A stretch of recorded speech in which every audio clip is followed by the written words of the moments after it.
નમસ્કાર બધા મિત્રોને. ફરી એકવાર જ્ઞાનાલય ઓનલાઈન વર્કશોપના આજના ચતુર્થ વ્યાખ્યાનમાં હું રાજવાડેર આપ સર્વેનું હાર્દિક સ્વાગત કરું છું.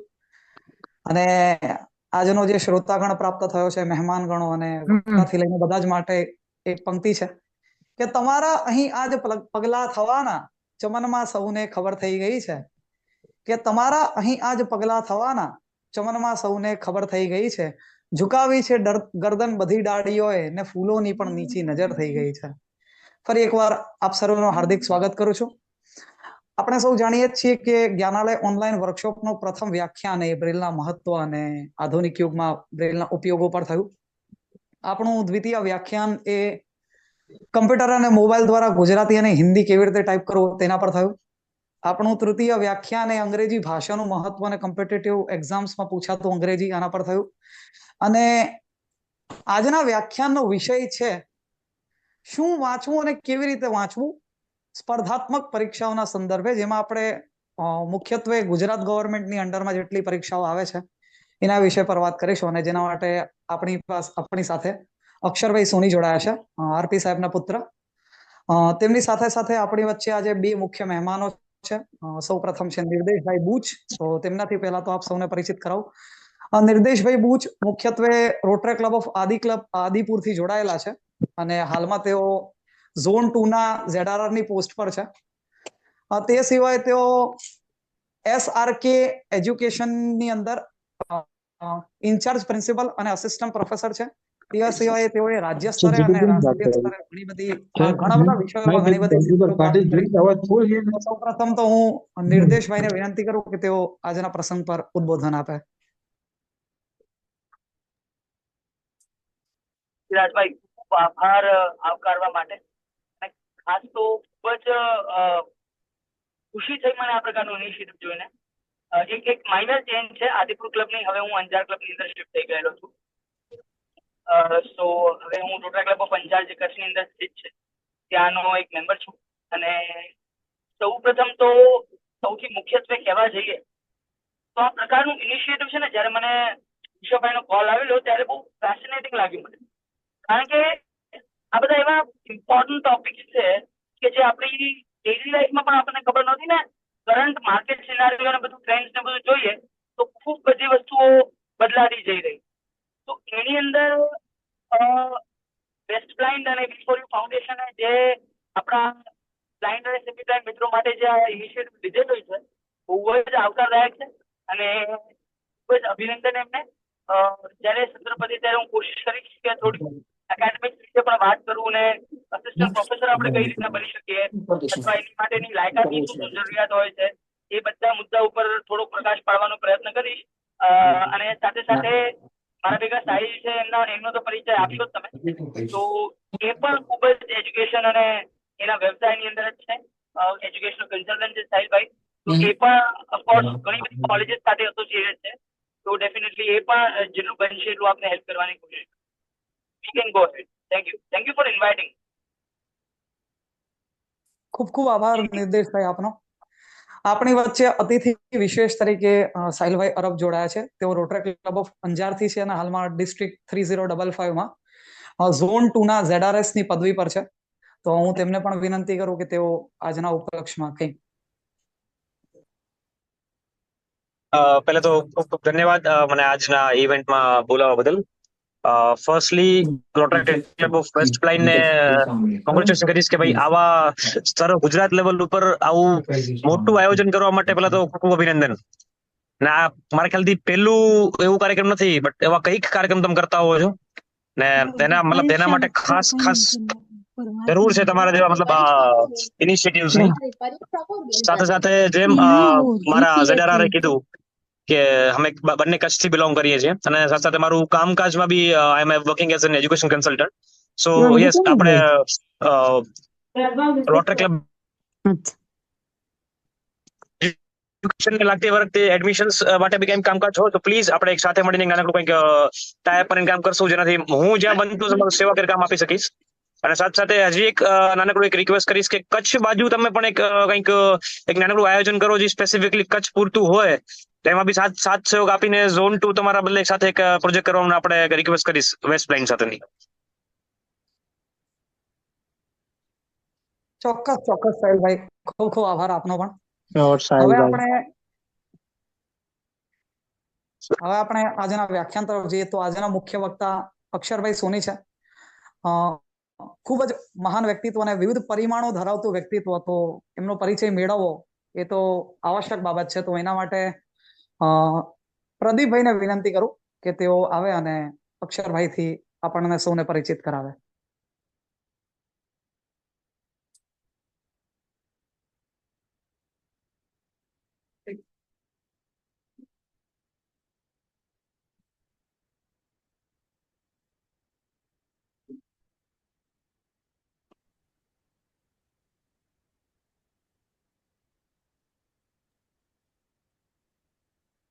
પ્રદીપભાઈ છે.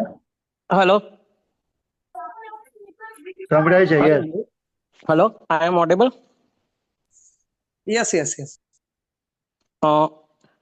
પહેલા તો રોટ્રેક અને વી ફોર યુ નો આભાર કે અહીંયા મને ચાન્સ આપ્યો. સોની સાહેબનું સ્વાગત કરું છું કે જેઓએ આટલા સરસ અને બહુ સારા એવા આપણને લેક્ચરર્સ તરીકે અક્ષરભાઈની સુવિધા ઉપલબ્ધ કરાવી. તો અક્ષરભાઈનો પરિચય આપું તો અક્ષરભાઈ સોની જે આપણા આરપી સાહેબ ટેકનોલોજીના ગુજરાતના સૌથી માસ્ટર અને એમનો પુત્ર એટલે આદિત્ય નારાયણનું પેલું ગીત ખરેખર અક્ષરભાઈએ સાર્થક કર્યું છે કે પાપા કહેતે હે બેટા બડા નામ કરેગા. ખરેખર અક્ષરભાઈ એ જ કર્યું છે. અક્ષરભાઈ આપ શ્રી આદર્શ એજ્યુકેશન ક્લાસીસ ચલાવી રહ્યા છો. અક્ષરભાઈ એક કોલેજ શરૂ થઈ હતી એન્જિનિયરિંગની, ફર્સ્ટ કોલેજ ફર્સ્ટ યર, અને એમને એમાં કોમ્પ્યુટર સાથે BE કર્યું. BU કરતાની સાથે જ એ જ કોલેજના ફર્સ્ટ સ્ટુડન્ટ કે જેઓએ પ્રાઇવેટ કંપની જોઈન કરી. કંપની જોઈન કર્યા પછી એમને ફિલ્ડ બદલ્યું. તેઓએ ત્યારબાદ લિબર્ટી જે ગુજરાતની સૌથી મોટી એકેડમી છે એમાં એડમિશન લીધું. એડમિશન લઈને એમને અભ્યાસ ચાલુ કર્યો. અભ્યાસની સાથે સાથે લિબર્ટી વાળાને લાગ્યું કે અક્ષરભાઈ એક સારા લેક્ચરર બની શકશે, તો તેઓએ અક્ષરભાઈને ત્યાં જ લેક્ચરર તરીકે રાખ્યા. આપશ્રીએ 18થી પણ વધારે કોમ્પિટિટિવ એક્ઝામો પાસ કરી છે અને તેના કોલ લેટર પણ આવેલા છે. તેઓએ આમાંથી માત્ર એક બેંક ઓફ બરોડાની જોબ સ્વીકારી હતી. માત્ર 2 વર્ષ જોબ કર્યા પછી તેઓને લાગ્યું કે મારે ફરીથી ટીચિંગ લાઈનમાં જવું જોઈએ અને તેઓએ ફરીથી લિબર્ટીમાં જોઈનિંગ લીધું. લિબર્ટીમાં કામ કર્યા પછી એમને એવું થયું કે આપણે પોતાનું એક ઓનલાઈન એજ્યુકેશન ખોલવું જોઈએ. માટે તેમને આદર્શ એજ્યુકેશનના ક્લાસીસ નામના ક્લાસીસ શરૂ કર્યા. અક્ષરભાઈ બ્લાઇન્ડમાં સૌથી પહેલી GPSC થયેલી સરયુ નામની છોકરી, એ યશ પણ એમના ખાતે જ જાય છે. એમના એકેડેમીમાંથી જ પાસ થયેલી એ છોકરી છે. અક્ષરભાઈ માટે હમણાં જ એક અચીવમેન્ટ છે કે હાઈકોર્ટની જે નિમણૂક આવી હતી તેમાંથી 50%થી આખા રાજ્યમાં 50%થી પણ વધારે સ્ટુડન્ટો પાસ થયા હતા. તે અક્ષરભાઈના આદર્શ ક્લાસીસના હતા. અંજન મંડળમાં જે આપણા બ્લાઇન્ડ માટે GPSCની ટ્રેનિંગ અપાઈ રહી છે તેમાં પણ અક્ષરભાઈના ક્લાસીસના લેક્ચરર્સ આવે છે. Thank you. ખૂબ ખૂબ આભાર પ્રદીપભાઈ આપનો. અને હવે વધુ સમય ન લેતા હું મંચ છે અક્ષરભાઈને સમર્પિત કરું છું. Good evening everyone. પહેલા તો મારો અવાજ બરાબર છે તો મને ખાલી કહી દેજો તો હું પછી મારું ઓડિબલ. ઓકે. પહેલા તો ખૂબ ખૂબ આભાર પ્રદીપભાઈ આટલું સરસ ઇન્ટ્રોડક્શન આપવા માટે. અને હું હંમેશા મારા કાર્યક્ષેત્રને બદલતો રહ્યો છું, પણ એ બધાના અંદર શિક્ષક તરીકે રહેવું એ પસંદ રહ્યું છે. અને એટલે જ ક્યાંક ને ક્યાંક ગવર્મેન્ટ જોબો ઘણી હતા એ છોડીને આ ક્ષેત્રમાં વધારે આગળ જવાનું પસંદ કર્યું છે. અને એનું એક જ મુખ્ય કારણ કે ભાઈ જ્યારે કોઈ વિદ્યાર્થીને ભણાવ્યા હોય અને એ ક્યાંક સફળતા મેળવે તો એનો જે એક આનંદ છે ને એ જાતે સરકારી નોકરી કર્યા કરતા બહુ વિશેષ હોય છે. એ ક્યાંક દરેક વ્યક્તિ પોતાનો આનંદ અલગ રીતે શોધતો હોય છે. હું ક્યાંક એ રીતે શોધું છું, એટલે એના કારણે મને એમાં મજા આવે છે. અને ઈશ્વરની દયાથી આજ સુધી એમાં હંમેશા થોડુંક સારું પરિણામો મળતા રહ્યા છે. તો એ જ આશા અને અપેક્ષા કે ભાઈ આપણે પણ જે ચર્ચા કરી રહ્યા છીએ એ બધાના કારણે તમારામાંથી પણ ઘણા બધા વિદ્યાર્થીઓ આગળ આવશે અને બહુ જ સારું પરિણામ મેળવશે. હવે પહેલા તો વાત કરું સ્પર્ધાત્મક પરીક્ષાઓ કઈ કઈ થતી હોય છે, અને એમાં પણ ખાસ કરીને હું તમને એવી જ પરીક્ષાઓ વિશે વધારે ચર્ચા કરીશ કે જે કમ્પ્લીટલી હેન્ડીકેપ ફ્રેન્ડલી છે. હું હેન્ડીકેપ ફ્રેન્ડલી શબ્દ કેમ કહું છું, કારણ કે ઘણા બધા વિદ્યાર્થીઓ તમારામાંથી એવા હશે કે જે બેન્કિંગની પરીક્ષાઓની તૈયારી ભૂતકાળમાં કરી હોય, પણ હું એવું માનું છું કે એ બધી પરીક્ષાઓનું માળખું એવું છે કે જે ક્યાંક ને ક્યાંક એક બ્લાઇન્ડ વ્યક્તિને ફ્રેન્ડલી નથી હોતું. કારણ કે એના અંદર તમે જુઓ તો કે ભાઈ સબ્જેક્ટ કયા આવે, તો કે ભાઈ મેથ્સ આવે, રીઝનિંગ આવે, ઇંગ્લિશ આવે, બેન્કિંગ, કરંટ અફેર્સ. તો હવે બેન્કિંગ તમે વાંચીને કરી શકશો, સાંભળીને કરી શકશો, કરંટ અફેર્સ કરી શકશો, પણ મેથ્સના અંદર એવા પ્રશ્નો ચાર્ટ વાળા, ગ્રાફ વાળા, તો એ બધા જ મોટે ભાગે વિઝ્યુઅલી ચેલેન્જ વિદ્યાર્થીઓ જે પણ હોય એમને હંમેશા એમાં તકલીફ પડે. અને ક્યાંક ને ક્યાંક એમાં અનફોર્ચ્યુનેટલી આપણી પેટર્ન એવી છે કે એમાં તમારે રાઇટરના ભરોસે વધારે કામ કરવું પડે. કારણ કે જો એનું ઇન્ટરપ્રિટેશન જો તમારો રાઇટર જે હોય સારી રીતે નહીં કરી શકે તો તમે પ્રશ્ન જ નહીં સમજો, જે સમજણ જ નહીં પડે એમાં આગળ કઈ રીતે વધશો. એટલે અનફોર્ચ્યુનેટલી એ આખી વ્યવસ્થા એવી રીતની ડિઝાઇન થઈ ગઈ ધીરે ધીરે. પહેલાની વાતો અલગ હતી, પણ હવે એ પરીક્ષાઓ એટલી હદે એવી થઈ ગઈ કે જેમાં રાઇટર પરની ડિપેન્ડન્સી વધતી જઈ રહી છે. તો હું હંમેશા એવું માનું છું કે ભાઈ કોઈ પણ આજે તમારામાંથી કોઈ પણ વિદ્યાર્થી જો પરીક્ષાની તૈયારી કરે છે તો એ એવી હોવી જોઈએ કે તમે તમારી મહેનત પર પાસ થાઓ, તમે તમારા દમ પર પાસ થાઓ, નહીં કે જસ્ટ બીકોઝ એક સારો રાઇટર મળ્યો એ આપણું મતલબ સફળતાનું કારણ ન હોવું જોઈએ. તો આ પરીક્ષાની જો ચર્ચાઓ કરીએ ને, જે ગુજરાત રાજ્યના અંદર લેવાય છે, જે સ્ટેટ ગવર્મેન્ટના અંદર લેવાય છે, એ પરીક્ષાઓના માળખાને તમે જો સમજો તો એ પરીક્ષાઓના અંદર નું માળખું એવું છે કે જેના અંદર તમે જાતે એ વિષયોને તૈયાર કરી શકો છો અને બહુ જ સારી રીતે એમાં પોતાની મહેનત પર આગળ જઈ શકાય છે. હવે કઈ કઈ પરીક્ષાઓ? તો ગુજરાત રાજ્ય દ્વારા લેવાતી ઘણી બધી પરીક્ષાઓ છે, જેમાં ખાસ કરીને હું જે પરીક્ષા ઉપર ભાર આપવા માટે હંમેશા કહેતો હોઉં છું, જે જીપીએસસી દ્વારા લેવાતી પરીક્ષાઓ.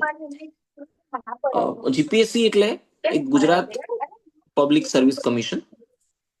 ગુજરાત રાજ્યના અંદર સુપર ક્લાસ 3 અથવા તો તેના ઉપરની જે પરીક્ષાઓ હોય, અથવા તેના ઉપરના કેડરની પોસ્ટ માટેની જે પરીક્ષાઓ હોય તેના માટેની આ પરીક્ષાઓ લેતું એક સંગઠન છે, એક સંસ્થા છે જેનું નામ છે જીપીએસસી.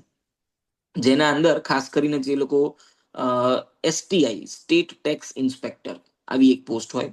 એક હોય ડીવાયએસઓ, ડેપ્યુટી સેક્શન ઓફિસર.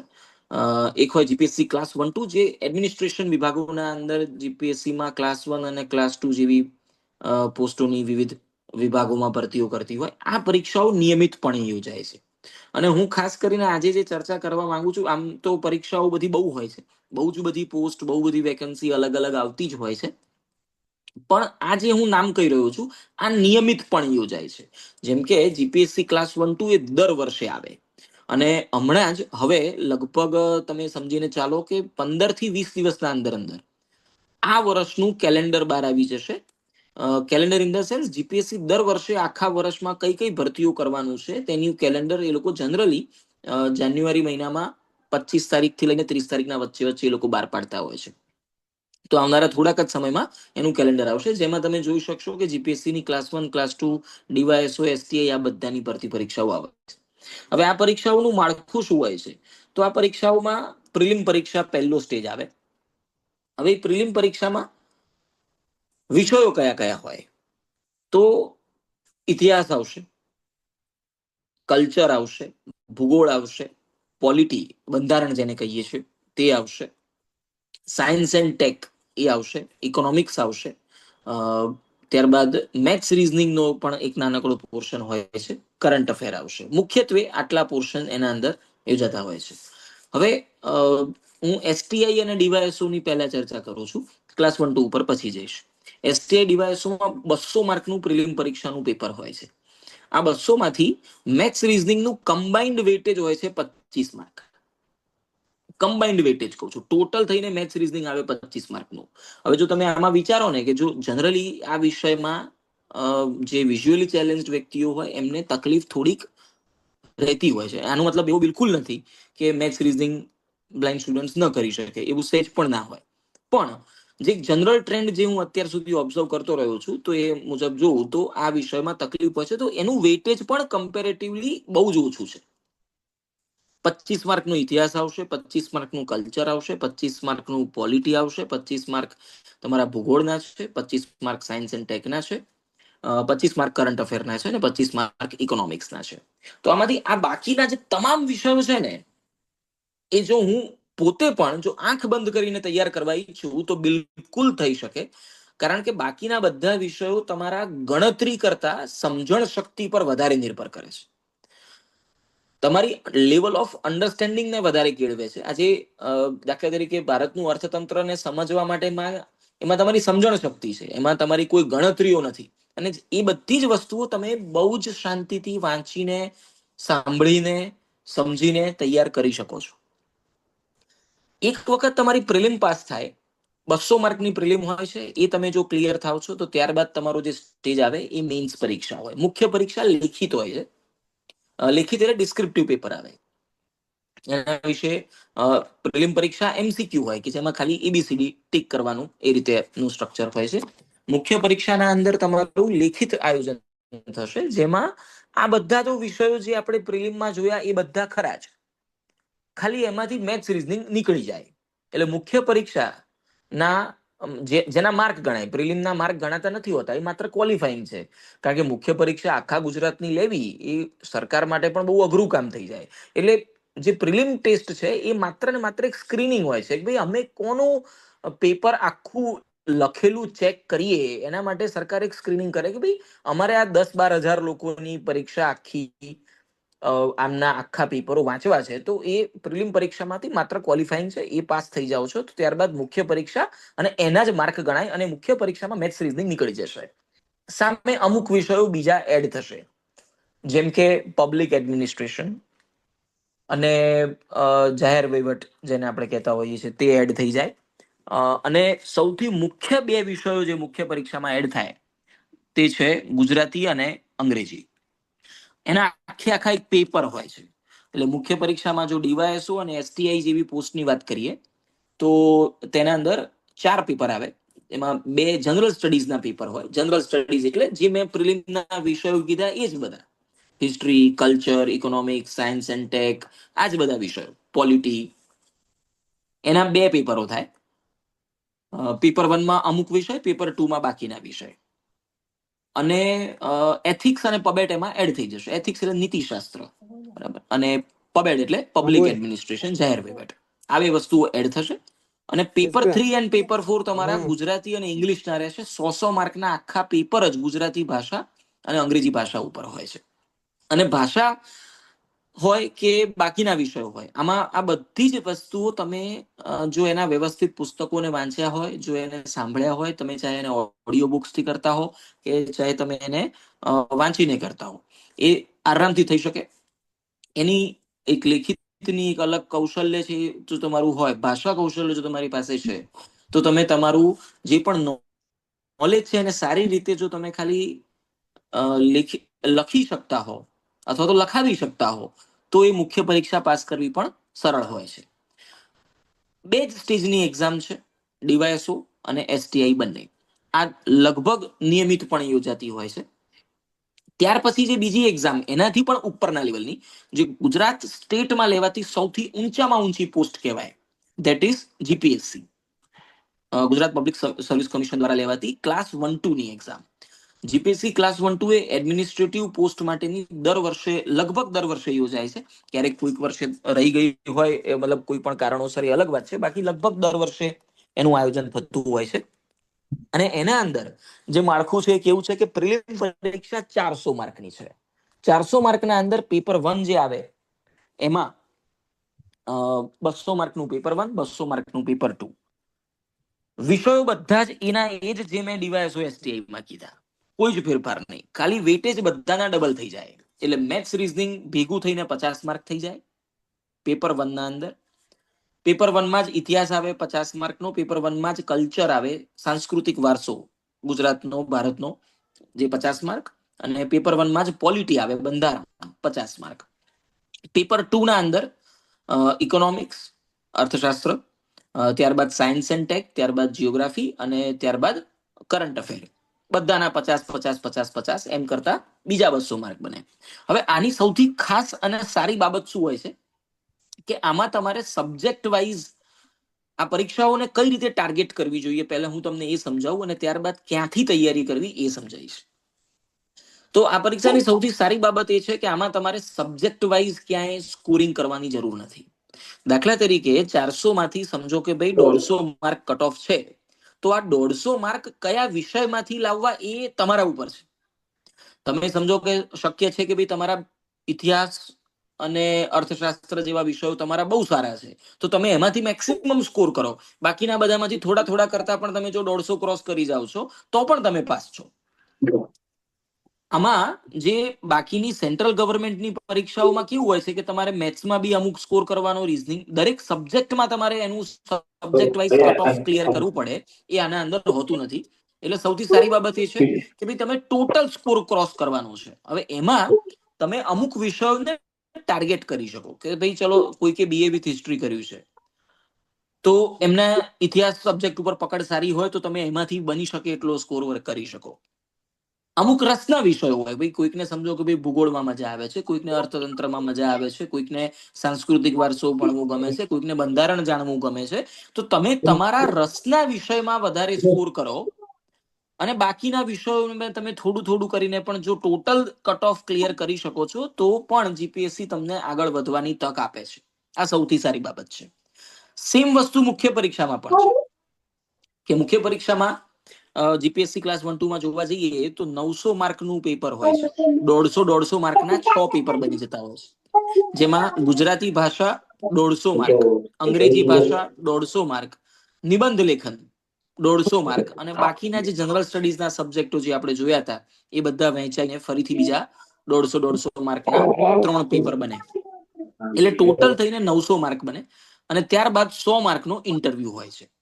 હવે આ આખી પરીક્ષા પદ્ધતિ જનરલી વાર્ષિક આયોજન છે. એટલે દર વર્ષે જીપીએસસી આ પ્રિલિમ, મુખ્ય પરીક્ષા, ઇન્ટરવ્યુ લેતી હોય છે અને નિયમિતપણે યોજાય છે ને, એટલે એનો ફાયદો શું છે કે તમે તૈયારી શરૂ કરો પછી પરીક્ષા ક્યારે આવશે એની અનસર્ટેનિટી નથી હોતી. કારણ કે દર વર્ષે આ પરીક્ષાઓ નિયમિતપણે આવતી જ રહેવાની છે. બીજું કે હવે આ તૈયારીઓ ક્યાંથી કરવી અને કયા લેવલની તૈયારી કરવી, તો આ બધી જ પરીક્ષાઓમાં જે પૂછવામાં આવતો અભ્યાસક્રમ હોય છે એ આપણો 10મા અને 12મા ધોરણ સુધીનો જ તૈયારી હોય છે. એક મિનિટ સર, એક મિનિટ, હા, પ્લીઝ મ્યુટ કરી દો સોરી બધાને. એક વાર ખાલી બધાને મ્યુટ કરીને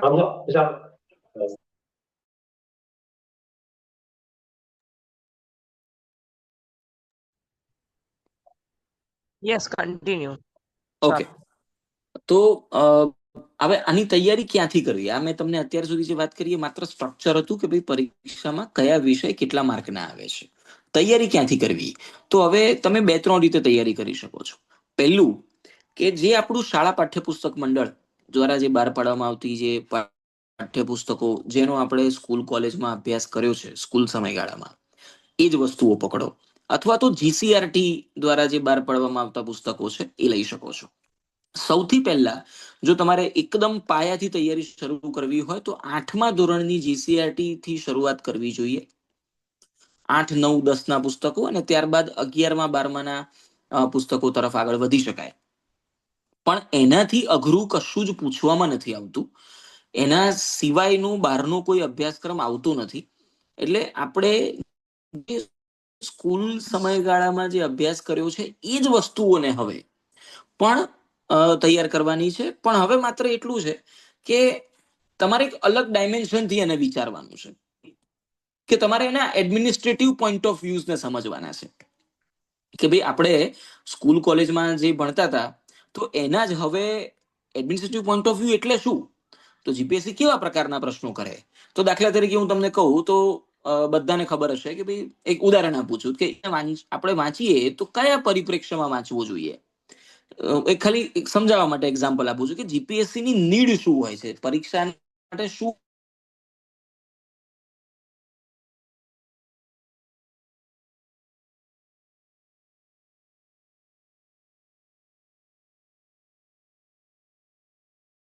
શરૂ થયો ને ત્યારથી એક આપણી આઝાદીની લડાઈઓની શરૂઆત છે. પણ જો જીપીએસસી પ્રશ્ન પૂછે ને તો એમ ના પૂછે કે ભારતનો પહેલો શહીદ કોણ હતો, પ્રથમ આ સ્વાતંત્ર્ય સંગ્રામ ક્યારે થયો, એ એમ પૂછે કે 1857 નો સંગ્રામ નિષ્ફળ ગયેલો.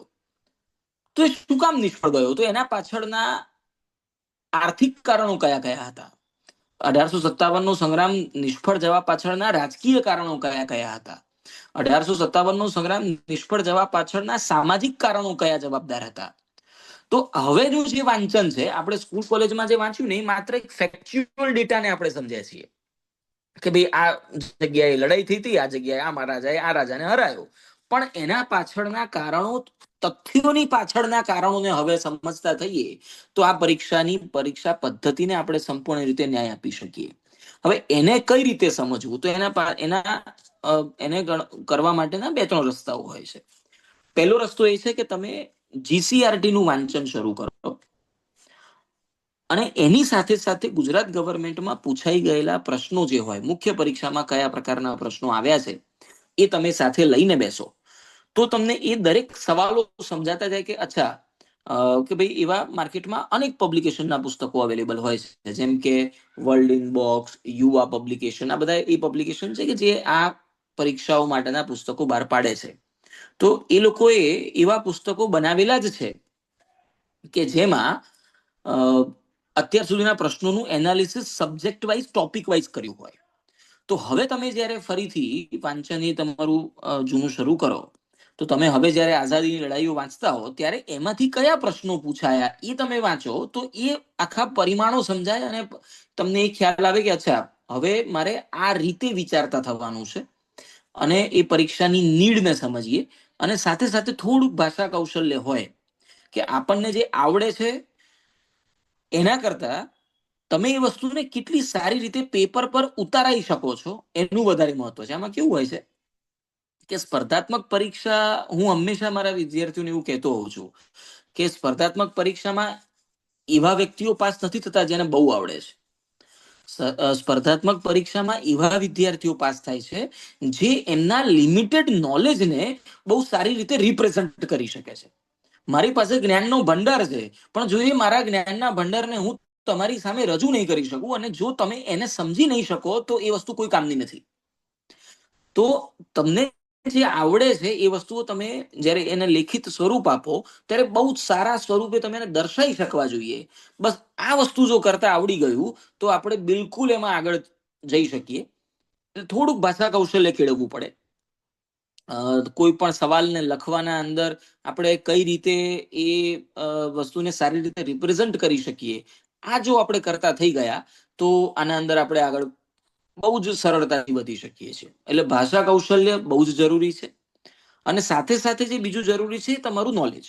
અને નોલેજ ઇન ધ સેન્સ કે ભાઈ કોઈ પણ વિષયને તમે પૂરેપૂરો ન્યાય આપ્યો હોય, અને ન્યાય ક્યાંથી આવે તો એ મેં તમને જ કીધું એ જ જે તમારું આપણું 8મા ધોરણથી લઈને 12મા ધોરણ સુધીના પાઠ્યપુસ્તકો છે એનું વાંચન કરવાનું છે. હવે એ વાંચનમાં પણ એવું નથી કે આખા પુસ્તકો ફરી વાંચી જવાના છે. જીપીએસસી એમનો ટોપિક વાઇઝ સિલેબસ આપે છે. Topic wise syllabus. હવે દાખલા તરીકે હું તમને એક પ્રશ્ન કહું, તમને બધાને આ નામ ખબર છે, બધાને આ નામ ખબર હશે, સુભાષચંદ્ર બોઝ. બધાએ સાંભળેલું નામ છે, બરાબર? બધા એના વિશે સ્કૂલમાં પણ આપણે ભણ્યા છીએ. તો હમણાંના જ એક પેપરમાં એવો એક પ્રશ્ન આવી ગયો કે સ્વાતંત્ર્ય પ્રાપ્તિ માટેની લડતમાં આઝાદ હિન્દ ફૌજ અને સુભાષચંદ્ર બોઝનો ફાળો અનન્ય છે, ચર્ચા કરો. તો હવે સુભાષચંદ્ર બોઝના સમયમાં, આઝાદ હિન્દ ફૌજના સમયમાં શું શું કામ થયા એ વસ્તુઓને તમે જો એક સારી રીતે, એક સારી ભાષામાં જો ખાલી એક શોર્ટ નોટ તરીકે અહીંયા બતાવી શકો તો અહીંયા તમને પૂરા માર્ક મળી જાય. બસ તો આ જ વસ્તુઓ જે આપણે સ્કૂલમાં ભણીને જ આવ્યા છીએ, આમાં કોઈ એવી નવી વસ્તુઓ કરવાની નથી, કોઈ રોકેટ સાયન્સ નથી, આ બધું જ સ્કૂલમાં આપણે ભણેલા છીએ. એની જ વસ્તુને ખાલી સારી ભાષામાં મઠારીને તમે જો રજૂ કરતા થઈ શક્યા તો આ બધી જ પરીક્ષાઓ પાસ કરવી બહુ સરળ થઈ જાય છે. હવે એમાંથી બી મેં જેમ કીધું કે સ્કૂલના અંદરથી જે ભણ્યા છીએ એટલે કે આખી ચોપડીઓ વાંચવાની છે, ના, બિલકુલ નહીં, એવું જરા પણ નથી. તમારે હવે જીપીએસસી તમને topic wise, subject wise, topic wise syllabus આપી દે છે કે ભાઈ દાખલા તરીકે ઇતિહાસ, તો ઇતિહાસમાંથી કેટલું વાંચવું એના એક એક ટોપિક એ લોકો લખેલા છે. તો આપણે એ જ્યારે પુસ્તકોનું વાંચન કરતા હોઈએ, એ જ્યારે તમે સાંભળો કે વાંચો, તો માત્ર એટલા જ પોઈન્ટ્સને તમારે કવર કરવાના છે, બધું નથી કરવાનું. સેમ વસ્તુ ભૂગોળમાં, સેમ વસ્તુ અર્થતંત્રમાં, સેમ વસ્તુ સાંસ્કૃતિક વારસામાં, સેમ વસ્તુ બંધારણમાં. તમામ વિષયોનો ટોપિક વાઇઝ સિલેબસ જીપીએસસી બહાર પાડ્યો જ છે. એટલા જ પોઈન્ટ્સને તૈયાર કરવા, એની બહાર કશું જ અડવાનું હોતું નથી. હવે જો એમાં હું તમારી શું મદદ કરી શકું, તો આ 2-3 વસ્તુ હું તમારી સાથે શેર કરી દઈશ. હું પપ્પાને આપી દઈશ, તમને પહોંચાડી દેશે. પહેલું તો જીપીએસસી નો આખો ડિટેલ સિલેબસ કે ભાઈ જેના અંદર આખું જે એક માળખું છે કે ભાઈ કયા કયા મુદ્દાઓ તૈયાર કરવાના થાય છે એ તમને મળી જાય. અને આ તૈયારી એવી છે કે જો તમે આ એક જ વખત તૈયાર કરો છો, પણ આ જ તૈયારી તમારી ડિવાઇસોમાં બી ચાલે, આ જ તૈયારી તમારી એસટીઆઈમાં બી ચાલે, આ જ તૈયારી તમારી જીપીએસસી ક્લાસ 1-2 માં પણ ચાલે. દરેકના અંદર ફેર શું પડે, એનું વેટેજ પ્લસ માઇનસ હોય. એમાં કદાચ એવું બને કે ડીવાયએસઓ નો જ્યારે જવાબ લખતા હોઈએ ત્યારે આપણે અડધા પાનાનું લખવાનું છે, જીપીએસસી માં 1 પાનાનું લખવાનું છે, પણ વિષય વસ્તુ તો તમારી મૂળે સેમ જ રહે છે. તો વાંચન એક સમાન છે, એને ખાલી શોર્ટમાં બતાવવું કે એને જરાક વધારે ડિટેલમાં લઈ જવું, આ વસ્તુનો ફેર તમારા એક્ઝામના લેવલ મુજબ પડતો જાય. જેટલી ઉપરના લેવલની પરીક્ષા આપતા હોઈએ એટલું વધારે ડેપ્થમાં લખાણ અને એટલું વધારે લખાણ કરવાનું થાય. આ મૂળે એક ફેર પડતો હોય છે. તો જીપીએસસી નો સિલેબસ તો તમે ગૂગલ સર્ચ કરશો તો પણ મળી જશે. જો ન મળે તો હું શેર કરાવી દઈશ કાલના દિવસમાં, એ તમને બધાને મળી જશે. બરાબર. આપણે અત્યારે હાલ અંજન મંડળમાં જેના વર્ગો પણ ચાલે છે ત્યાં આગળ આપણા બધા જ લેક્ચરર્સ અમારા ત્યાંથી જતા હોય છે. એ લોકો એમનું સ્ટડી મટીરિયલ આ તે બધું જ ત્યાં એમણે શેર કરેલું જ છે.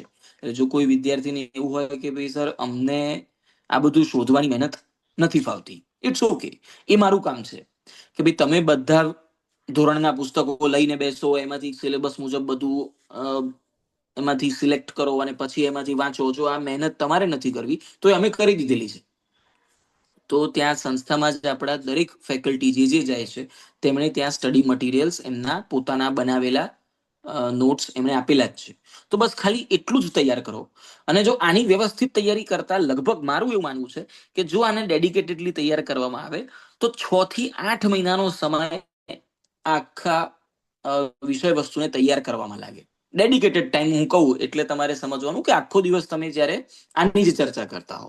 જો કોલેજના સાથે સાથે તૈયારી કરવી હોય કે ભાઈ આપણે બીજો કોઈ અભ્યાસ ચાલુ છે તો સાથે સાથે તૈયારી કરતા હો, તો આ બધા વિષયો તૈયાર કરતા તમારે એવું ગણીને ચાલવાનું કે 10 થી 12 મહિનાનો સમય થાય. પણ ત્યારબાદ તમે એવા તૈયાર થઈ ગયા હો કે ત્યાર પછી આવતી ગુજરાત સરકારની કોઈ પણ સ્પર્ધાત્મક પરીક્ષા આપવા માટે તમે એલિજિબલ અને કેપેબલ બંને હો. અને સાથે સાથે તમને જો ખ્યાલ હોય તો હમણાં જ ગુજરાત હાઈકોર્ટનું એક વર્ડિક્ટ હતું, વર્ડિક્ટ તો ના કહેવાય પણ ટૂંકમાં એમણે ડેટા મંગાવેલું હાઈકોર્ટે પોતે કે ભાઈ સરકારના અંદર જે હેન્ડીકેપ કોટામાં જેટલી સીટ ભરાવી જોઈએ એ કેમ નથી ભરાઈ અને કેટલી ઘટ છે. તો સરકારે પોતે જે ડેટા રજૂ કરવો પડ્યો કોર્ટમાં, એ મુજબ જોવા જાઓ તો 21,600 જગ્યાઓ ખાલી છે જે વિવિધ પ્રકારની હેન્ડીકેપ કોટામાં જે નથી ભરી શકી સરકાર, એમનું ફેલિયર છે. તો જો તમને કારણ કે જો તમે આ બધા સમાચારો વાંચતા હો તો તમને ખ્યાલ હશે કે ગુજરાત હાઈકોર્ટે સરકારને નિર્દેશ આપ્યો કે ભાઈ તમે નેક્સ્ટ તમારી ભરતી પ્રક્રિયાઓ જે પણ થાય એના અંદર શક્ય એટલી પોસ્ટ પૂરી કરો અને આ વિદ્યાર્થીઓને તમે પૂરેપૂરી તક આપો કે તમે આ પરીક્ષાઓમાં એ વિદ્યાર્થીઓનો સમાવેશ કરી શકાય. એટલે હવે આની અસર શું થશે કે આવનારી હવે જે પણ પરીક્ષાઓ થશે તેના અંદર આપણા કોટામાં સીટ્સ વધતી જશે એ તમામ પ્રકારના. એમાં વિઝ્યુઅલી હેન્ડીકેપ પર્સન્સની પણ અલગ સીટ્સ હોય છે, એમાં ઓર્થોપેડિકલી હેન્ડીકેપ પર્સનની પણ અલગ સીટ હોય, તમામ પ્રકારની એ જગ્યાઓ આવતી જશે. અને એ હવે વધારવી પડશે સરકારે. એનું કારણ કે હાઈકોર્ટે નિર્દેશ કર્યો છે કે ભાઈ તમારે આ વસ્તુઓને, આ ઘટ જે છે તમારે પૂરી કરવી પડશે. આટલી બધી સીટો ખાલી કેમ છે આ કોટામાં, તમે કેમ આ વિદ્યાર્થીઓને તક નથી આપી રહ્યા? એટલે તમારા માટે હવે બીજું એક સારી વસ્તુ શું બની ગઈ છે કે ચાહે તમે એમ કહો કે ગુજરાત હાઈકોર્ટના કારણે કહો કે આવનારી ભરતી પ્રક્રિયાઓના કારણે કહો, આવનારા 2 થી 3 વર્ષ એવા બનશે કે જેમાં જેટલી સીટ્સ કદાચ નોર્મલ વિદ્યાર્થીઓ માટે આવશે એટલી ને એટલી સીટ સરકારે આ કોટામાં પણ પૂરી કરવી પડશે. એનું કારણ છે કે જે બાકી રહી ગયેલી સીટો છે અત્યાર સુધી, એને વધારે ને વધારે પૂરી કરવી પડે તેમ છે. તો આવનારો સમય એક આપણા માટે બધી રીતે સપોર્ટિવ છે. અને બધાના અંદર જો આપણે આ તૈયારીને અત્યારથી શરૂ કરી દીધી હોય, દર વર્ષે યોજાતી પરીક્ષા છે એટલે જો અત્યારથી તૈયારી શરૂ કરો છો તો 5-6 મહિના પછી જે પણ પહેલી પરીક્ષા આવે એના માટે આપણે તૈયાર થઈ ગયા હોઈએ. 6-7 મહિના બાદ જે પણ પરીક્ષા આવે છે, એ ચાહે STI આવે, DYSO આવે, ક્લાસ 1-2 આવે, અને આ વખતે તો નાયબ મામલતદારની પણ ભરતી આવવાની છે આ વર્ષમાં. તો એ બધી જ ભરતી પ્રક્રિયાઓનો સિલેબસ લગભગ સમાન છે. વેટેજ બદલાતા રહે છે, પણ એ બધા જ વેટેજમાં રેશિયો આ જ રહેશે જે મેં તમને કીધું. જો 200 માર્કનું પેપર હોય તો તમામ વિષયો 25-25 માર્કના. જો 400 માર્કનું પેપર હોય તો આ તમામ વિષયો 50-50 માર્કના. એટલે અને બીજો ફાયદો કે ભાઈ તમે તમારા ફાવતા વિષયને વધારે કરીને વધુ ને વધુ માર્ક એમાંથી લઈ લો. એ પણ આ પરીક્ષા પદ્ધતિમાં શક્ય છે કે કારણ કે જો કોઈ વિષય સમજો કે એવું છે કે ભાઈ કોઈ વિદ્યાર્થીને ભૂગોળ ફાવતું જ નથી, તો તમે બાકીના વિષયોમાંથી માર્ક વધારે ખેંચી લો, પેલામાંથી તમને ફાવે તેટલું કરો, અધરવાઇઝ એને છોડી દો, પણ બાકીના વિષયો તમે વધારે મજબૂત કરીને એમાંથી વધુ ને વધુ માર્ક આગળ લઈ જઈને એ પરીક્ષાને પાસ કરી શકો છો. એટલે તમે તમારી આવડત પર લડો તો પણ આ પરીક્ષા તમે પાસ કરી શકો છો. આમાં દરેક વિષયમાં માસ્ટર થવું જરૂરી નથી. એ બહુ જ મોટો ફાયદો છે. અને એના કારણે તમે તમારી જ્યારે રસના વિષયોમાં અને આવડતના વિષયોમાં આગળ વધતા હશો ને ત્યારે તમને વાંચવું પણ ગમે, એના અંદર વધારે ઊંડા ઉતરવું પણ ગમે. આજે હું તમને એમ કહું કે જે વિષય નથી આવડતો એને પણ તૈયાર કરવો જ પડે એમ છે, તો એનામાં તમારો ઓબ્વિયસલી રસ ન હોય તો સમય વધારે જાય અથવા તો ન જ થાય. પણ એના કરતા હું તમને એમ કહું કે તમને જે મજા આવે છે ને તમને જે ફાવે છે એ જ વધારે ને વધારે કરો, તો તમે ચોક્કસથી એમાં વધારે રસથી કરી શકો, આનંદથી કરી શકો, અને એ રીતે વાંચેલું ભણેલું યાદ પણ રહેશે ને કામ પણ લાગશે. અને છતાં પણ આ વસ્તુ હોવા છતાં પણ તમે આ પરીક્ષાને પાસ કરી શકશો. એનું કારણ કે ઓવરઓલ માર્ક લેવાના છે, વિષય વાઇઝ માર્કની આમાં કોઈ વાત હોતી નથી.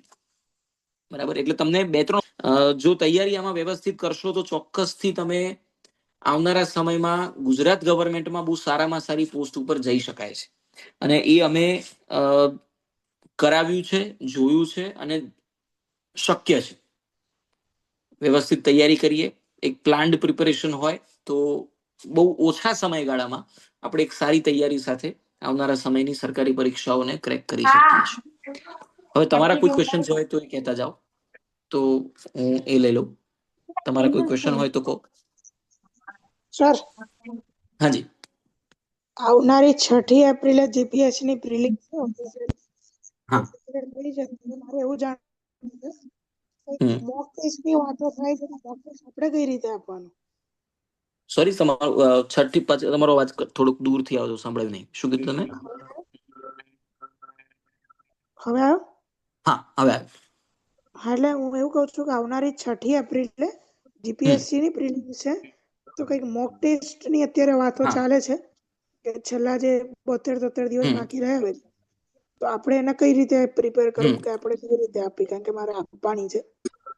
મોક ટેસ્ટ એટલે શું એ તમે જણાવી શકો તો સારું.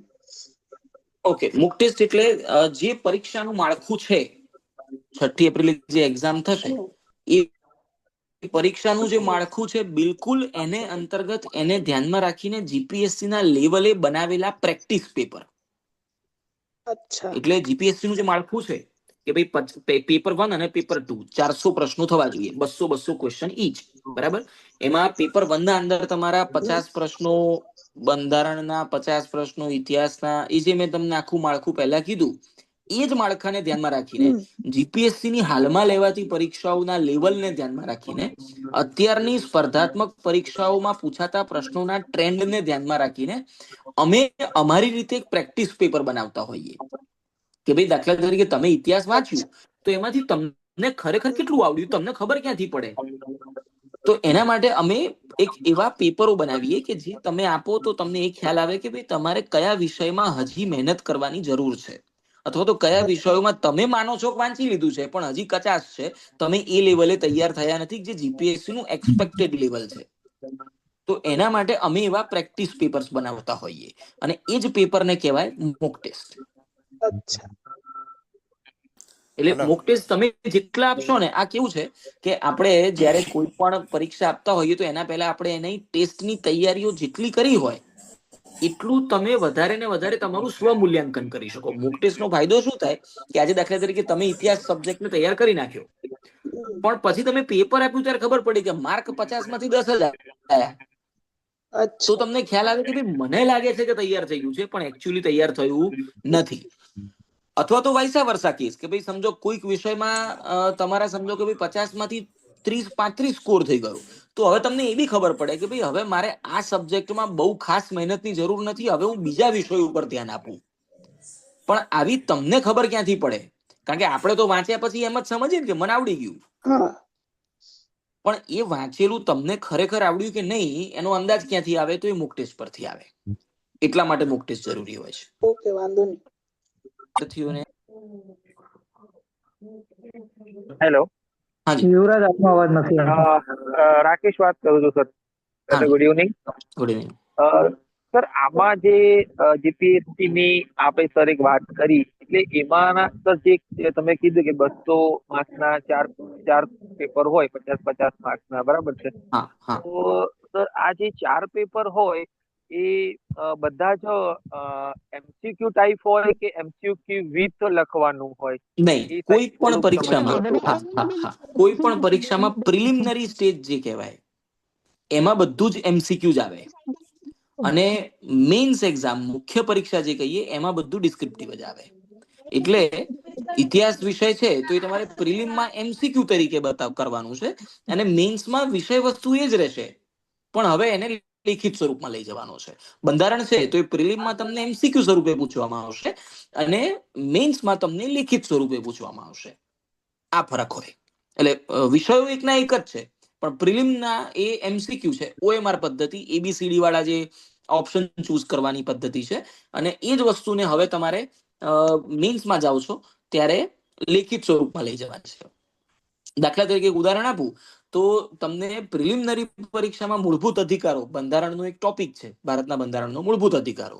તો એમાંથી પ્રશ્ન જ્યારે પૂછાય તો એ પ્રિલિમ પરીક્ષાના ભાગરૂપે પૂછાય તો એવી રીતે પૂછે કે ભાઈ આર્ટિકલ નંબર 14 શેને લગતો છે? અને એ જ વસ્તુને જ્યારે મેઇન્સ પરીક્ષામાં મૂળભૂત અધિકારોમાંથી પૂછાય તો તમને એવી રીતે પૂછે કે વાણી સ્વતંત્રતાના અધિકારનું મહત્વ કેટલું છે એના વિશે ચર્ચા કરો. એટલે વાત તો આમ તો એકની એક જ છે, પણ ખાલી પેલામાં તમને એમસીક્યુ સ્વરૂપે પૂછે છે અને હવે તમને લેખિત સ્વરૂપે પૂછે છે. પણ જ્યારે તમને ભારતમાં નાગરિકોને મળતા મૂળભૂત અધિકારો જ ડિટેલમાં ખબર હોય તો ચાહે તમે એને એમસીક્યુ સ્વરૂપે પૂછે કે લેખિત સ્વરૂપે પૂછે, આપણે એને બંને રીતે ન્યાય આપતા શીખવાનું છે. મારું મારે એ પૂછવું છે કે અત્યારે તો જો કે હું પહેલા વર્ષમાં કોલેજમાં અભ્યાસ કરું છું. હાજી. તો આપણે આ જે પરીક્ષા જે આપણે આપવી હોય તો એ આપણે ક્યારે આપી શકીએ? ગ્રેજ્યુએશન પછી? હા, ગ્રેજ્યુએશન બાદ. પહેલા ઘણી પરીક્ષાઓ એવી હોતી હતી કે જે 12 પાસ ઉપર લેવાતી હતી, પણ હવે મોટા ભાગની પરીક્ષાઓ ગ્રેજ્યુએશન પર થઈ ગઈ છે. અને ગુજરાત સરકારે જે નવા નિયમો બનાવ્યા છે તે મુજબ લગભગ હવે કોઈ પરીક્ષા 12 પાસ ઉપર નહીં રહે. 12 પાસ ઉપર હવે જે પરીક્ષાઓ રહેશે એ હું નથી માનતો કે એના માટે મહેનત કરવી જોઈએ. મતલબ મહેનત કરો તો યાર એવી વસ્તુ નહીં કરો કે જેને હું કંઈક મળવાથી કંઈક ફાયદો. હવે 12 પાસ ઉપર હવે પરીક્ષાઓ રહેશે તો એ બધી કંડક્ટર લેવલની એવી બધી, મતલબ એના માટે મહેનત ન કરાય. સમજો મહેનત કરો તો યાર કંઈક આમ એવી પોસ્ટ માટે કરો કે જ્યાં પહોંચ્યાનું તમને આનંદ મળે. મતલબ આમ ડીવાયએસઓ બની ગયા હોઈએ, આમ કલેક્ટર બન્યા હોઈએ, સ્ટેટ ટેક્સ ઓફિસર બન્યા હોઈએ, એના માટે મહેનત કરાય. નીચલી પોસ્ટ માટે મહેનત થોડી કરવાની હોય. તો હવે એ 12 પાસ વાળી પહેલા થતી હતી, ક્લાર્કની ભરતીઓ 12 પાસ પર પણ થતી હતી, પણ હવે એ બધી નીકળી ગઈ છે ને હવે મોટા ભાગે બધી જ પરીક્ષાઓ ક્લાસ 3 ને એનાથી ઉપરની જે પણ કહેવાય એ બધી જ હવે ગ્રેજ્યુએશન પર જ થશે. અને બીજું એ વસ્તુ કે પરીક્ષા તો આપી શકીએ ને? સોરી, એટલે ગ્રેજ્યુએશન પછી જ આપણે આ પરીક્ષા તો આપી શકાય ને? હા હા હા. તો હવે આપણે એની તૈયારી કરવી હોય તો એ આપણે ક્યારથી કરવી જોઈએ? અત્યારથી કરો તો વાંધો નથી, પણ એ વસ્તુઓને તમારે સમજીને ચાલવાનું કે કયા વિષયો તૈયાર કરવા. જેમ કે જો અત્યારથી કરો છો તો એવા વિષયો તૈયાર કરો કે જે બદલાવાના નથી. જેમ કે ઇતિહાસ નહીં બદલાય, અર્થતંત્ર બદલાઈ જશે, ઇકોનોમિક્સ બદલાઈ જાય કારણ કે એનું બજેટ છે દાખલા તરીકે, તો બજેટ તો દર વર્ષે નવું આવે. તો હવે તમે આ વર્ષનું બજેટ તૈયાર કરી નાખ્યું તો તમને તો 3 વર્ષ રહીને કોઈ કામનું નથી. તો તમે એવા જ ટોપિક્સ તૈયાર કરો કે જે તમારા બદલાવાના નથી. એટલે એવી આપણને ખબર કેવી રીતે પડે? ઇતિહાસ ન બદલાય, સાંસ્કૃતિક વારસો ન બદલાય, ભૂગોળ ન બદલાય, તો જે વસ્તુઓમાં નવા ચેન્જીસ શક્ય નથી એને તૈયાર કરો. જેમ એટલે કે ગણિત ન બદલાય, બરાબર, 1 ને 1 2 જ થાય. હવે આજથી 10 વર્ષ પહેલા એ જ હતું, આજે બી 1 છે ને 10 વર્ષ પછી બી 1 થશે, બરાબર. ઇતિહાસ નથી બદલાવાનો કારણ કે એ તો ઓલરેડી જે થઈ ગયું એ જ ઇતિહાસ છે ને. ઓકે, એટલે તો મને એવા એ જ topics- ડાઉટ હતો તો પરીક્ષા તો આપણે ગ્રેજ્યુએશન પછી જ આપી શકીએ, તો હા. પછી એમ કે તૈયારી ગ્રેજ્યુએશન પછી કરું કે પહેલા કરું કે અત્યારે એવા તો કે વિષયો અત્યારથી તૈયારી કરો છો તો અત્યારથી તમારે ઇતિહાસ, સાંસ્કૃતિક વારસો, ભૂગોળ, ત્યારબાદ ઇકોનોમિક્સ ને છોડી દેવાનું, બરાબર. તો એવા વિષયો તૈયાર કરી શકાય અત્યારથી કે જે નથી બદલાવો. Okay, thank you. એટલે અત્યારે આપના જવાબથી સર હું સંતુષ્ટ છું. તમારા આજના લેક્ચરમાંથી સર મને ઘણું ખરું શીખ મળી છે. Thank you. ઓકે. અને મિત્રો હવે મારે જરાક લેક્ચર છે રાતનો, એટલે મારે ભાગવું પડે એમ છે. આઈ હોપ તમને સમજાયું હશે અને ઘણા બધા પ્રશ્નો તમારા મનમાં જે છે ક્લિયર પણ થયા હશે. અને તમારા ત્યાંથી જે પણ એડમિન, કારણ કે મારા રાત્રે મારું શૂટિંગ છે આજે, એકચ્યુઅલી એપ્લિકેશનમાં જ મૂકવા માટે લેક્ચર્સ અમુક શૂટ કરવાના છે, એટલે મારે જવું પડશે. રાજ, બરાબર, ઓકે. રાજ, ચલો હું હા હું મારું અહીંયા છું. થોડુંક મારા સ્ટુડિયો પહોંચવું પડે એમ છે. હું અક્ષર, લાસ્ટ 30 સેકન્ડ્સ રાધર. આજના ઇવેન્ટની અંદર અતિથિ વિશેષ તરીકે મને બોલાવેલો છે. નિર્દેશ બુચ વાત કરું છું હું, અને કચ્છથી બિલોંગ કરું છું બેઝિકલી. બટ મને એવું ફીલ થયું કે it was a learning experience for me. એમ ઘણી બધી એવી વસ્તુ હતી જે અમે પણ અમારા સ્ટુડન્ટ્સને કચ્છની અંદર આ વસ્તુ પ્રોવાઈડ કરી શકીએ. તો કમર્શિયલ બેઝિસ ઉપર જ આપણે ફ્યુચરની અંદર આમાં ટાઈપ કરીને છોકરાઓનું ભલું થાય એવું કંઈક, એના માટે પ્લીઝ હું આપનો કોન્ટેક્ટ કરીશ ઋષભભાઈ થ્રુ કે કોઈક મીડિયમથી. અને it was a great learning experience. Rather હું થેન્ક યુ કહીશ આ લોકોને કે મને બોલાવ્યો, કે મને પણ ઘણું જાણવા મળ્યું છે આજે. તો હું આજે સ્ટુડન્ટ જેવું ફીલ કરતો હતો ને, એમાં મને બહુ જ મજા આવી. ચોક્કસથી મળીશું. હા, આવજો. નિર્દેશ સર તમે રહેજો. રાજ, જી હા હું ડિસ્કનેક્ટ થઉં છું. Bye everyone. એક minute Raj. Thank you sir, thank you. Okay okay thank okay you so okay much અક્ષરભાઈ. તમે તમારો કિંમતી સમય ફાળવ્યો અને એક બહુ મોટું અમારું કામ સિલેબસનું સોલ્વ કરી આપે. ખૂબ ખૂબ આભાર આપનો. Thank you. Thank you sir. Thank you so much sir. Welcome. Thank you. હવે બાકી કોઈ મિત્રોને આજના સેશન રિલેટેડ ક્વેરી હોય તો ગ્રુપમાં મૂકી દેજો, એટલે આપણે અક્ષરભાઈ સુધી પહોંચાડી દઈશું. નિર્દેશભાઈને વિનંતી કે એમણે આખો સેશન માણ્યો છે, એટલે પછી એમને કોઈ આપણે કંઈક નામ કહેવું અને હોય તો. નંબર જે મોકલવાનો છે તે હા, તમે મોકલો કે ડેફિનેટલી. કોને મોકલો? એક બહુ જ સરસ હું જાણ કરીશ, હું તમને જાણ કરીશ. હા હા નિર્દેશ સર. જી એક બહુ જ સરસ લર્નિંગ એક્સપિરિયન્સ રહ્યો છે. અને હું એકચ્યુઅલી અગેન ડ્રાઈવ જ કરતો હતો, અને એક કે હું ડિસ્કનેક્ટ થઈ જાઉં. કે યુઝ્યુઅલી ઓનલાઈન સેશન્સમાં એવું થતું હોય કે કનેક્ટ થઈએ ને પછી ડિસ્કનેક્ટ થઈને પાછું આપણે એવું લાગે કે કલાક પાછું જોઈન કરીએ, બટ એક પણ ક્ષણ એવું નથી થયું. અને ખૂબ ખૂબ આભાર આજે ઇન્વાઇટ કરવા માટે. અને આગળ મારે કાંઈ જ નથી કેવું, ખૂબ જ માહિતીસભર સેશન હતું. વેસ્ટ બ્લાઇન્ડ અને V4U ઓર્ગેનાઇઝેશનને ખૂબ ખૂબ અભિનંદન. અને ભવિષ્યમાં આવા ક્યારેય સેશન ઓર્ગેનાઇઝ કરો તો અતિથિ વિશેષની તરીકે મને પાર્ટિસિપન્ટ તરીકે પ્લીઝ એડ કરજો આની અંદર. Thank you so much sir. ચોક્કસ. Thank you so much. Guys, હું પાટીલ પણ છે? સૌની રજા લેવા માંગીશ, કારણ કે અમદાવાદ મારે પહોંચવાનું હતું, હું પહોંચી ગયો છું. અને ઇનફેક્ટ અરે વાહ. આંબેડકરની પાર્કિંગની અંદર જ મેં મોસ્ટલી છેલ્લા અડધા કલાકનું સેશન સાંભળ્યું. અને પહોંચવું પડે મારે એકોમોડેશન સુધી એવા કોલ્સ આવ્યા છે એકાદ બે. તો હું આપ એક કલાકથી તમે અમદાવાદમાં જ હતા.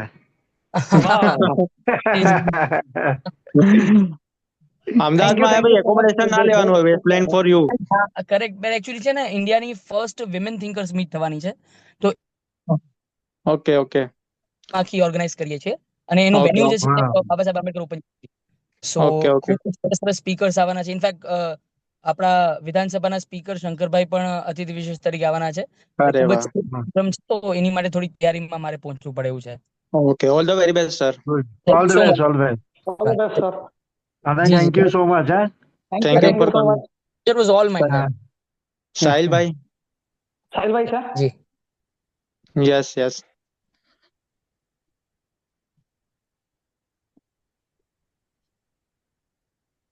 રાજ. ઓકે ધવલ, એટલે કોઈના કઈ સવાલ હોય અહીંયા, એટલે ક્વિકલી કઈ એવા કઈ સવાલ હોય એક્ઝામ ને રિલેટેડ, જો કોઈ સવાલ હોય કોઈના, તો એ હું લઈ શકું છું, જો કોઈને કઈ ક્વેરી હોય તો. હા હા હા, તમે કોઈ પણ ક્વેરી હોય આજના સેશન રિલેટેડ તો ધવલભાઈ ઉપલબ્ધ છે અને એ તમારા લગભગ પ્રશ્નોનું નિવારણ આપી જ દેશે, એટલે તમે પૂછી શકો. મારું એક સજેશન છે કે દરેક મિત્રો ખાલી મ્યુટ કરવાનું ધ્યાન રાખે. દર વખતે અલગ અલગ મ્યુટ કરવું, કોઈને પ્રશ્ન હોય ચૂકાઈ જવાય, એના માટે બહુ ધ્યાન રાખવું. એ થોડુંક રહે હવે. ચાલે કરે. સોની સાહેબ પોઈન્ટ નોટ કરવા જેવો છે. એનું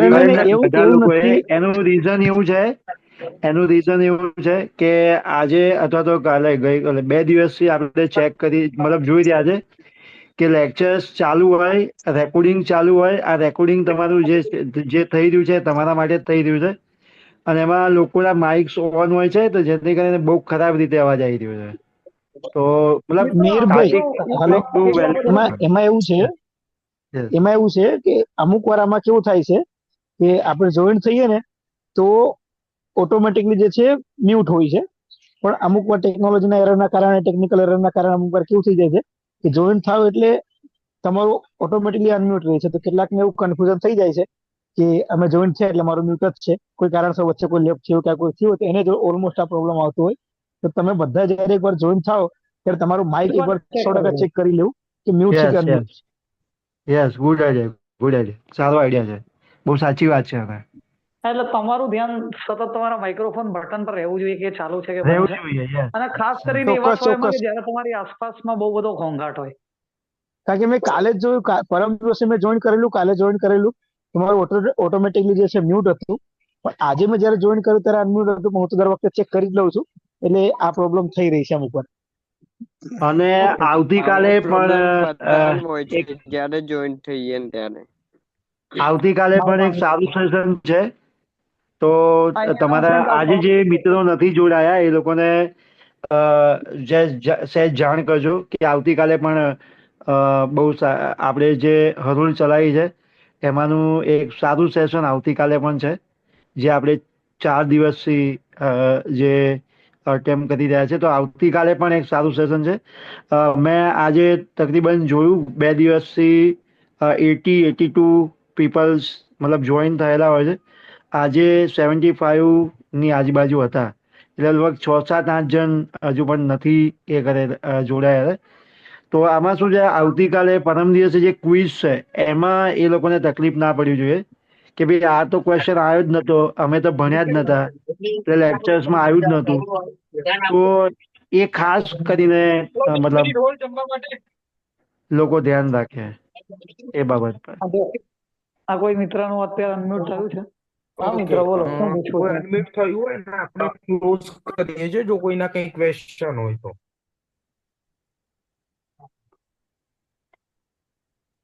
યસ, કોઈને ક્વેશ્ચન હોય તો પૂછી લો. હજુ ટીમ છે અહીંયા. યસ, મને એક નાનો ક્વેશ્ચન છે કે સામ્રાજ્ઞી મેડમ. હા, સામ્રાજ્ઞી મેડમ. નમસ્તે સર. મેમ. હા, એટલે મારો ક્વેશ્ચન એવો હતો કે આપણે નેટ સેટ અને નેટ સેટની જો બેસિકલી વાત કરું છું કે એના આપણે જે જનરલ પેપર હોય છે એની પ્રિપરેશન માટે થોડું ગાઈડ કરો તો સારું, સ્પેશિયલી ચૌહાણ સર આપતા હોય આપેલી છે એમને એક્ઝામ એટલે. એમાં એવું હોય છે કે જનરલી એવું છે કે 100 માર્ક્સનું પેપર હોય છે ને, જે ઉપર જે વાત કરી અક્ષરભાઈએ, એના જેવું જ હોય છે. દરેકને લગભગ 10 થી 15 માર્ક્સનું વેટેજ આપેલું હોય છે. લગભગ 8-9 જેવા સબ્જેક્ટ હોય છે. પોલિટિકલ સાયન્સ, હિસ્ટ્રી, ઇકોનોમિક્સ, એમાં બધું જ આવી જાય છે. તો તમે લગભગ એ દરેક સબ્જેક્ટ ઉપર ફોકસ કરશો થોડું થોડું, અને તમારી પકડ ક્યાં છે વધારે, એમાંથી લગભગ 100 માંથી 50 માર્ક્સનું ક્વેશ્ચન હોય છે. તો લગભગ 100 માંથી તમે 50 લાવો તો મને એવું લાગે છે કે તમારી એક્ઝામ આરામથી ક્લિયર થઈ જાય. અને એમાં પણ સેક્શન વાઇઝ નથી હોતું ને? હા, સેક્શન વાઇઝ નથી હોતું. યસ. ઓકે.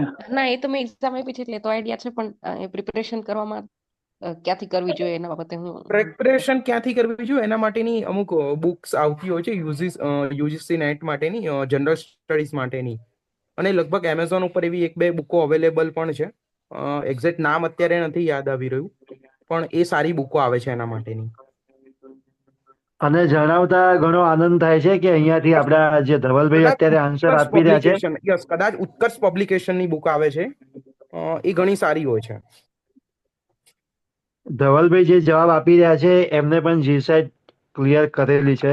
નેટ અને જીસેટ બંને ક્લિયર કર્યું છે અને પોલિટિકલ સાયન્સમાં પીએચડી કરી રહ્યા છે. ઓકે, બીજો કોઈનો કોઈ ક્વેશ્ચન કે ભાઈ, ખાસ કરીને ગુજરાતના સંદર્ભમાં? અમે થોડી ડિટેલ આપતા હતા તારી. ના ના, ગુજરાતના સંદર્ભમાં નથી. હા, ગુજરાતના સંદર્ભમાં કોઈને કોઈ ક્વેશ્ચન હોય, કોઈ પ્રશ્ન હોય તો, નહીં તો આપણે આના વાઇન્ડ અપ કરીએ. ગુજરાતના સંદર્ભમાં. હા,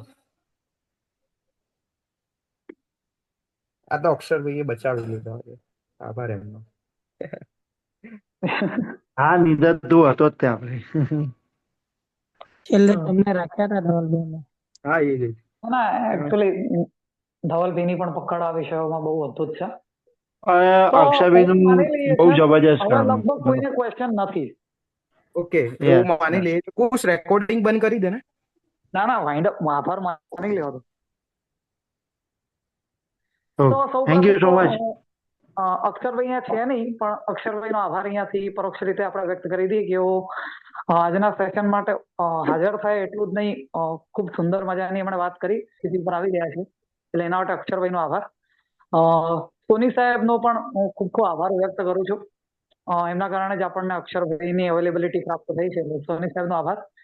અને યા સરને તો ભૂલાય નહીં, કારણ મેં એમને ફોન કર્યો હતો કે ભાઈ આવી રીતનું કંઈ લેક્ચર લેવાનું છે, તો જો તમે કોઈ વક્તાનું સૂચન કરી શકો, તો એમણે જ અક્ષરભાઈનું નામ આપણને સૂચવ્યું હતું, એટલે યા સરનો આભાર જો અહીંયા મોજૂદ હોય તો.